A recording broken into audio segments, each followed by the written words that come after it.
गृह मंत्री अमित शाह श्रीनगर में कश्मीर की सुरक्षा पर बड़ी बैठक इस समय कर रहे हैं। राजभवन में चल रही इस मीटिंग में उपराज्यपाल मनोज सिन्हा समेत सुरक्षा एजेंसियों के प्रमुख हिस्सा ले रहे हैं। इससे पहले अमित शाह अपने 3 दिन के दौरे की शुरुआत आतंकवादी हमले में शहीद हुए सीआईडी इंस्पेक्टर को श्रद्धांजलि देकर कर चुके हैं। एयरपोर्ट से निकलकर अमित शाह शहीद परवेज अहमद डार के घर पहुंचे। उनके घर, उनके परिवार वालों से उन्होंने मुलाकात की। परवेज अहमद डार जम्मू कश्मीर पुलिस में सीआईडी इंस्पेक्टर थे, जिनकी आतंकवादियों ने गोली मारकर हत्या कर दी थी। तो अमित शाह का ये महत्वपूर्ण कश्मीर दौरा, मिशन कश्मीर पर अमित शाह गृह मंत्री। अमित शाह के कश्मीर दौरे पर फारूक अब्दुल्ला ने आज तक से बात की। फारूक अब्दुल्ला ने कहा कि जब तक 370 की वापसी नहीं होती, हटाई नहीं जाती, घाटी में शांति नहीं लौटने वाली। इस समय देश के गृह मंत्री अमित शाह जम्मू कश्मीर के दौरे पर हैं। कश्मीर घाटी वो पहुंच चुके हैं। क्या कहेंगे उनके दौरे के बारे में? मैं तो कुछ नहीं कहूंगा। वो आए हैं देखने के लिए कि हालत कैसी है, वो देखें, सबसे बात करें और अच्छी बात होगी वो सबसे बात करके देख लेंगे कि स्थिति क्या है। जो अभी हाल फिलहाल में आतंकवादियों ने हत्याएं की हैं कश्मीर घाटी में, क्या लगता है आपको जम्मू कश्मीर की इस समय स्थिति क्या है?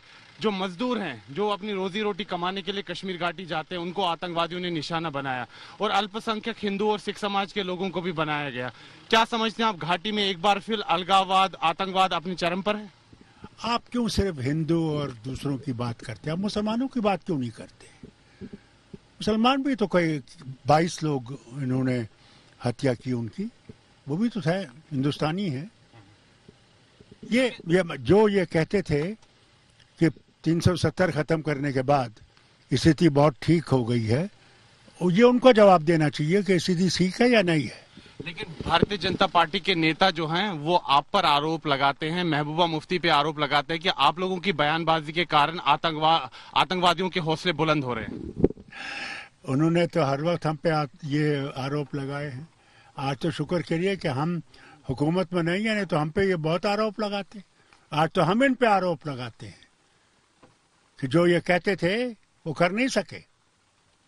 कश्मीर में कभी अमन नहीं आएगा जब तक कि कश्मीर के, जम्मू कश्मीर के लोगों को फिर से वो स्टेटहुड और 370 वापस नहीं करेंगे। तो मैं इनको चैलेंज करता हूँ इस बारे में, नहीं कर सकेंगे, कुछ भी करें।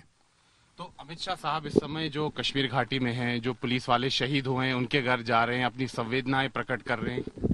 उनको हर एक मुसलमान के घर में भी जाना चाहिए जिनको आतंकवादियों ने मारा है। मुस्लिम, लेकिन इसमें शहीदों में हिंदू मुसलमान भी हैं, वो भी शहीद हैं।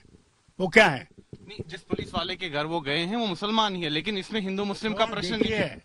आपके लोग हिंदुस्तान कर रहे हैं। किसे हिंदुस्तान को बांटा है? बीजेपी ने। आज बीजेपी इलेक्शन जीतने के लिए हिंदू अलग और मुसलमान को अलग कर रहे हैं। यूपी में हाल देखिए और फिर बात करें। इनको वहां जाना चाहिए यूपी में और रोकना चाहिए ये जो हो रहा है। आइए सीधे श्रीनगर में मौजूद हमारी संवाददाता कमलजीत संधू के पास हम आपको लिए चलते हैं। Kamaljit, high level meeting Amit Shah की चल रही, कोई जानकारी मिल पाई है और इससे हमें कितनी उम्मीद है गृह मंत्री अमित शाह कश्मीर में जाकर आतंकवादियों के खिलाफ किस तरह की रणनीति बना रहे हैं? कितनी जल्दी इससे आतंकवादियों का सफाया होगा?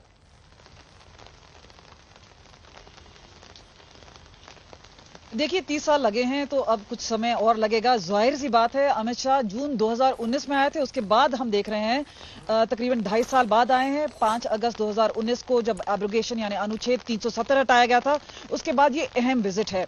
सबसे बड़ी बात यह है कि जो समीक्षा करेंगे वो सारे जो सिक्योरिटी और इंटेलिजेंस चीफ्स हैं उनको कुल मिलाकर है। पहली बात यह है कि जिस तरह से आतंकवादी घटनाएं बढ़ रही हैं, एक इजाफा हो रहा है, ये चिंता का विषय बना हुआ है। ग्राउंड पर क्या रियलिटी है? इन्फिल्ट्रेशन लेवल्स अप है, पाकिस्तान स्पॉन्सर टेररिज्म है, दूसरी ओर रेडिकलाइजेशन हो रहा है, local youth terror ranks join कर रहे हैं।